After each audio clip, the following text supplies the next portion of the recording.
தமிழ்நாட்டுக்காரங்கன்னா கொஞ்சம் ஒரு மாதிரி உள்ள சட்டி இந்த மாதிரி தான் வாங்குவாங்க. மத்த இந்த சின்ன கலை இந்த பெரிய கலை எல்லாமே அங்க பொங்கலா வரும், அதுக்கு ஃபுல்லாமே போறது എങ്കിൽ അപ്പോൾ ഹലോ, ഇന്നത്തെ നമ്മുടെ വിശേഷം എന്താ എൻ്റെ കയ്യിലിരിക്കുന്നുണ്ടാ മൺപാത്ര നിർമ്മാണ ഒരു യൂണിറ്റിലെ വിശേഷം. അഥവാ യൂണിറ്റ് വിശേഷം നമുക്ക് പറയാൻ കഴിയില്ല. നമ്മുടെ തമിഴ്നാട്ടിലുള്ള ചെങ്കോട്ടയിൽ നിന്ന് അച്ചൻകോവിലേക്ക് പോകുന്ന റൂട്ടിൽ തേൻപൊത്തി എന്ന് പറയുന്ന ഒരു ഗ്രാമപ്രദേശം, ഈ ഗ്രാമപ്രദേശത്തിലുള്ള ഒരു മൺപാത്ര നിർമ്മാണ മേഖലയിലാണ്. യൂണിറ്റ് എന്ന് പറയാൻ കഴിയില്ല, കാരണം ഈ മേഖലയിലുള്ള ഏകദേശം 90% വരുന്ന ആളുകളും ഈ മേഖലയിൽ പണിയെടുക്കുന്ന ആളുകളാണ്. അപ്പോൾ അതിന്റെ വിശേഷങ്ങളാണ് ഇന്നത്തെ നമ്മുടെ വീഡിയോയിലുള്ളത്. അപ്പോൾ വിശേഷങ്ങളുമായി നമുക്ക് പോകാം ആ നിർമ്മാണ മേഖലയ്ക്കുള്ളിലേക്ക്. രണ്ടാള് നിലവിൽ ഇതിന്റെ പണി എടുക്കുന്നുണ്ട്. ഇത് എவ்வளவு നാളാ സ്റ്റാർട്ട് പണിയിട്ട്? 1947 ഇത് സ്റ്റാർട്ട് ആയതാണ്. ഇത് എവിടെ എങ്ങനെ ഗവൺമെന്റ് പ്രോപ്പർട്ടിയാ? ഫുള്ള് മൊത്തത്തിൽ ഗവൺമെന്റ് പ്രോപ്പർട്ടി. ഷെഡ് മൊത്തം ഗവൺമെന്റ്. അപ്പൊ ഇതെങ്ങനെ ഇത് നിങ്ങൾ ചെയ്യുന്നത് വേലയ്ക്ക് വാടക ഇത് ഉണ്ടാക്കുന്നതിനുള്ള ഷെഡിന് വാടക കൊടുക്കും. ഇവർ പറയുന്നത് വെച്ചാല് ഇത് നിലവിൽ ഈ മൺപാത്രം ഉണ്ടാക്കുന്നത് ഇവരിവിടെ ഈ പ്രദേശത്ത്, നമ്മളിപ്പോ നിൽക്കുന്നത് തമിഴ്നാട് വടകര എന്ന് പറയുന്ന ഒരു പ്രദേശത്താണ്. വടകര എത്തേണ്ടതിന് തൊട്ട് മുന്നേ ആയിട്ട് ഈ സ്ഥലപ്പേര് എന്നാണ്? തേൻപൊത്തൈ എന്ന് പറയുന്ന ഒരു ഗ്രാമമാണ്. ഈ ഗ്രാമത്തിലാണ്. അപ്പൊ ഇവിടെയുള്ള ആൾക്കാരുടെ ഏറെയുള്ള ഭൂരിഭാഗം ആൾക്കാരുടെയും ജോലി ഇത് തന്നെയാണ് അല്ലേ? ഈ പ്രദേശത്തിൽ 30 കുടുംബങ്ങളുടെ ജോലി ഇതാണ്. ഇവർ പ്രധാനമായിട്ട് ഈ ഭാഗത്ത് ഗവൺമെന്റ് തന്നെ ഒരു 3-4 ഷെഡ് ചെയ്തിട്ടുണ്ട്.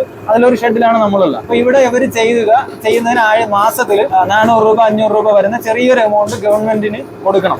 എന്നിട്ട് ഇവർ ഈ ഉണ്ടാക്കുന്ന പാത്രങ്ങളും സൊസൈറ്റി തന്നെ വാങ്ങും അല്ലേ?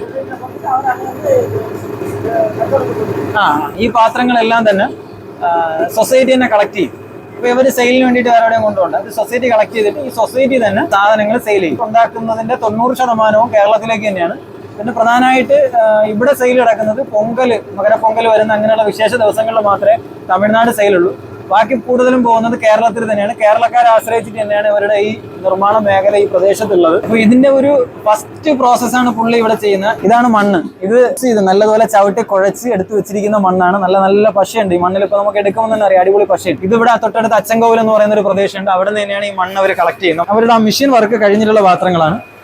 ഇത് കഴിഞ്ഞിട്ട് ഇനി ഈ ഷേപ്പിന് ഇതിന്റെ മൂട് നോക്കുമ്പോൾ എല്ലാത്തിന്റെ മൂട് ഹോളാണ്. ഈ ഹോള് പൂർത്തീകരിച്ചാൽ മാത്രമേ ആ പാത്രം ആവുള്ളൂ. പാത്രത്തിന്റെ ഒരു ഷേപ്പ് പൂർണ്ണമാവുള്ളൂ. അതാണ് നമ്മൾ ഇവിടെ ഒരു ചേച്ചി ഇരുന്ന് ആ ചേച്ചി ഇത് തട്ടുന്നുണ്ട്. ഒരു കൊട്ടുന്നെന്നാണ് പറയുന്നത്. ഈ കാണുന്ന കല്ല് ഇതിനകത്ത് ഈ പാത്രത്തിനുള്ളിൽ വെച്ച് അവർ അടിച്ച് ലെവൽ ചെയ്ത് അത് ഒന്നിക്കുന്നുണ്ട്. അങ്ങനെ ഒന്നിച്ചെടുക്കുമ്പോൾ ഇതിന്റെ ഒരു ഷേപ്പ് ആവും. ഈ ഷേപ്പ് കഴിഞ്ഞാലും അത് വീണ്ടും പണി തീരുന്നില്ല.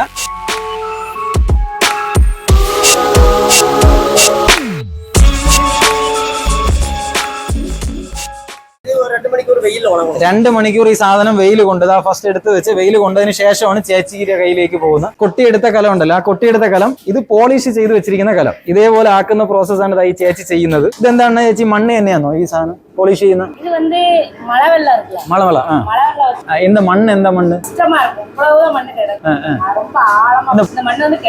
ഇത് എവിടെ നിന്ന് വരുന്ന ഈ മണ്ണ്? ഇത് ഒരു പറയുന്ന വെച്ചാല് ഇതൊരു സെപ്പറേറ്റ് മണ്ണാണ്, ഒരു സൈസ് ചുമപ്പ് കണക്കുള്ള മണ്ണാണ്. ഈ മണ്ണ് എടുത്തിട്ട് മഴ വെള്ളം പിടിച്ച് ആ മഴ വെള്ളമാണ് ഇതിനെ ഒരു പോളിഷ് ചെയ്യാൻ വേണ്ടി മണ്ണുമായിട്ട് മിക്സ് ചെയ്തിട്ടാണ് ഈ പോളിഷ് ചെയ്യുന്നത്. ഒരു കോട്ടിംഗ് അല്ല ഏട്ടാ, നമ്മൾ ഈ കയ്യിരിക്കുന്ന കലം 2 കോട്ടിങ് കഴിഞ്ഞ് പോളിഷ് കഴിഞ്ഞതാണ്. കയ്യിൽ കാണുന്ന കലം ഉണ്ടല്ലോ, ഇത് നേരെ ചൂളയ്ക്ക് പോകും. ഈ കലം നമുക്ക് ഹോൾസെയിൽ മാർജിൻ 45 രൂപയൊക്കെയാണ് അവർക്ക് കിട്ടുന്നത്. അവർക്ക് വലിയ ബെനിഫിറ്റ് ഒന്നും ഇവിടുത്തെ നിർമ്മാണ മേഖലയിലുള്ള തൊഴിലാളികൾക്കില്ല. അവർക്ക് ഒരു ബാച്ച് ഇറങ്ങുമ്പോൾ ഒരു 5000-6000 രൂപയാണ്. അഥവാ 20-25 ദിവസം കൊണ്ടാണ് ഒരു ബാച്ച് ഇവിടെ നിന്ന് അവർ ഉണ്ടാക്കിയിട്ട് ചൂളയിട്ട് സാധനം വിടുന്നത്. ഇത് നമ്മൾ അകത്ത് കണ്ട അകത്തവർ നിർമ്മിക്കുന്ന മൺപാത്രങ്ങൾ വെയിൽ കൊള്ളാൻ വേണ്ടിയിട്ട് വെച്ചേക്കുന്നതാണ്.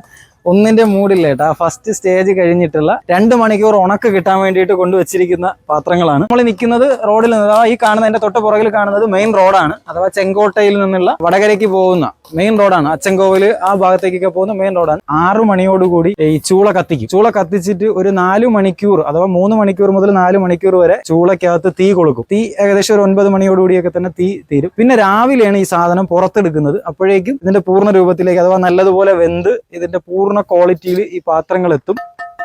പെർഫെക്റ്റ് ക്വാളിറ്റിയിൽ ഈ സാധനങ്ങൾ എത്തും. അപ്പോൾ ലാസ്റ്റ് ഫിനിഷിങ്ങിലേക്ക് വരുമ്പോഴുള്ള കലമാണ്. ഇനി ഇത് നേരെ സെയിലാണ്. ഈ സൈഡിൽ ഇരിക്കുന്ന ഇതെല്ലാം ചൂള കഴിഞ്ഞതാണ്. ഇത് ഇന്നലെയും ഒക്കെ ആയിട്ട് ചൂള ഇറക്കി. ഇനി ഈ പാത്രങ്ങളെല്ലാം കേരളത്തിലേക്ക് സെയിൽ. കേരളത്തിലെ ചങ്ങനാശ്ശേരി അതുപോലുള്ള കോട്ടയം ഭാഗങ്ങളിലേക്കാണ്. അവിടെയുള്ള മെയിൻ ഹോൾസെയിൽ മുതലാളിമാർ പണിയെടുക്കുന്ന ആളുകളിൽ നിന്ന് കളക്ട് ചെയ്യുന്നത് ഒരു ഗവൺമെന്റ് ബേസ്ഡ് സൊസൈറ്റിയാണ്.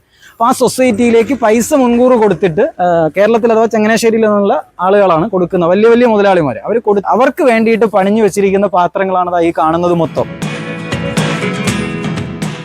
അപ്പൊ ഇതാണ് ഇവിടുത്തെ ചൂള. 2 ചൂളയുണ്ട്. ഒന്ന് ഈ ഭാഗത്തുണ്ട്, തൊട്ടപ്പുറത്ത് 2 ചൂള. ഈ ഒരു ചൂളയിൽ ഒരേ സമയം അഥവാ ചെറിയ പാത്രങ്ങളാണെങ്കിൽ 2000-2500 പാത്രങ്ങൾ ഒരേ സമയം കത്തിക്കാൻ പറ്റുന്ന ചൂളയാണ്. ഇനി വലിയ പാത്രങ്ങളാണെങ്കിൽ അത് ഒരു 1000-1100 പാത്രങ്ങൾ മാത്രമാണ് കത്തിക്കുന്നത്. മീൻ ചട്ടിയാണ്. പ്രദേശം ഫുള്ള് പൂർണ്ണമായിട്ട് ഇത് തന്നെയാണ്. പല പല കലങ്ങള്, ചട്ടികൾ, അങ്ങനെയുള്ള പല പല രീതികൾ ഉണ്ടാക്കുന്ന മൺപാത്രങ്ങൾ. ഏത് മൺപാത്രം വേണോ ഈ മേഖലയിൽ നിന്ന് കിട്ടും എന്നുള്ളതാണ്.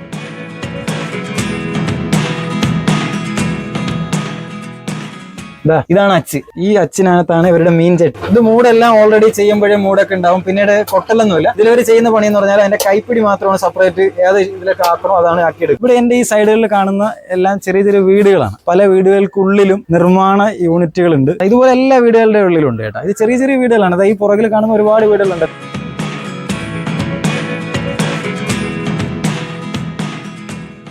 4-5-6 தலைமுறை அங்கேதான் எல்லாருமே வேலை பார்த்தாங்க. நாங்க இல்ல, தலைமுறை அங்கேதான் வேலை. തലമുറയായിട്ട് ഇത് തന്നെയാണ് എങ്കിൽ വേല பார்க்குது. തലമുറകളായിട്ട് അവർ ഇത് തന്നെയാണ് ഇവിടുത്തെ പരിപാടികൾ. ഇവരുടെ ഇത് തന്നെയാണ്. അവർക്കെല്ലാം വേറെ ഒരു തൊഴിലും അറിയില്ല. വേറെ ഒരു വേലയും தெரியாது. ഇങ്ങക്ക് இந்த வேலையை தவிர வேற எந்த வேலையும் தெரியாது. വേറെ ഒരു വേലയും പോവും മാട്ടം. ഇതാണ് പാപ്പ. ഇതാണ് ഒരു വേറെ തൊഴിലൊന്നും ഇവർക്ക് അറിയില്ല. ഇവരുടെ കുലത്തൊഴിലായിട്ട് അവർ ഇത് തന്നെയാണ് കൊണ്ട് നടക്കുന്നത്. എങ്ങനെയാ നിങ്ങൾക്ക് വരുമാനം ഇതിലുള്ള? வருமானம் என்ன, உங்க கேரளா நம்பிதான் நாங்களே இருக்கோம். ஏதோ பூரா பொங்கல் இது பண்ணாங்கன்னா எங்களுக்கு வியாபாரம், அவங்களுக்கு வியாபாரம் இருந்ததுன்னா எங்களுக்கும் ഓട്ടോമാറ്റിക്കാ എല്ലാം ഇതാവും. കേരളത്തിൽ വ്യാപാരം ഉണ്ടല്ലോ. കേരളക്കാരെ ആശ്രയിച്ചിട്ടാണ് ഇവരുടെ ജീവിതം എന്ന് അവർ പറയുന്നത്. പുതിയ ആൾക്കാർ വരണമെങ്കിൽ നമുക്ക് എടുക്കാം, പ്രശ്നമില്ല. പുതിയ ആൾക്കാർ നമ്മളിത് കണ്ടിട്ട് പുതിയ ആൾക്കാർക്ക് വരാൻ പറ്റിയ ഒരു മേഖല തന്നെയാണെന്നാണ് അവർ പറയുന്നത്. കാരണം ചെറിയ മുതൽ മുടക്കിൽ സ്റ്റാർട്ട് പണിയാ ബിസിനസ്. ചെറിയ മുതൽ മുടക്കിൽ സ്റ്റാർട്ട് ചെയ്യാം. അപ്പോൾ അത് വന്നാൽ സുഖമായിട്ട് അവർക്ക് ചെയ്യാന്നാ പറയുന്നത്. എങ്കിൽ എന്ത് ചെയ്യണം? ഇവിടെ വന്നാലും ആരെ വന്ന് കാണണം? അവിടെ പുതുതായിട്ട് വരുന്നത് ഈ ഏരിയയിൽ വന്നിട്ട് ആരെ കണ്ടാലും யாரும் சொல்லுவாங்க இவங்க கொடுப்பாங்க அவங்க கொடுப்பாங்க. அதனால யாரும் கூட சொல்ல மாட்டாங்கல்ல. யாருனாலும் 2-3 பேர் கொடுக்கிறதுக்கு இருக்காங்க. யார்கிட்ட கேட்டாலும் അതേ സൊസൈറ്റിക്ക് വന്ന് കേൾക്കണം. സൊസൈറ്റിയിൽ എല്ലാം കേൾക്കാൻ മാட்டாங்க. ഇങ്ങ ആൾക്കാരുടെ ആളുകളുടെ. അപ്പം വരുന്നവര് ഇവിടെ വന്നിട്ട് ആളുകളെ കണ്ടാൽ മതി. സൊസൈറ്റിയിലൊന്നും കേൾക്കാൻ നിൽക്കേണ്ടെന്നാ പറയുന്നത്. വളരെ വില കുറഞ്ഞ നിലയിൽ നിങ്ങൾക്ക് ഇവിടുന്ന് സാധനം എടുക്കാം. ഹോൾസെയിൽ ആയിട്ടൊക്കെ ബിസിനസ് ചെയ്യാൻ ആഗ്രഹിക്കുന്ന ആൾക്കാരുണ്ടെങ്കിൽ ഇവിടെ വരിക. ചുരുങ്ങിയ മുതൽ മുടക്കിൽ നിങ്ങൾക്ക് ബിസിനസ് ചെയ്യാനും സാധിക്കും. 40 രൂപ 50 രൂപയ്ക്കൊക്കെ ഇവിടുന്ന് കിട്ടുന്ന പാത്രങ്ങൾ കേരളത്തിൽ 100 രൂപ 110 രൂപയ്ക്കൊക്കെ വിൽക്കുന്നുണ്ട്. അപ്പോൾ അതുകൊണ്ട് നിങ്ങൾ വരുന്നവർക്ക് വരാം, ഇവിടെ നിന്ന് സാധനങ്ങൾ വാങ്ങാം. അപ്പോൾ മറ്റു വിശേഷങ്ങൾ മറ്റു വീഡിയോയുമായി വരുമ്പോഴേക്കും ബൈ.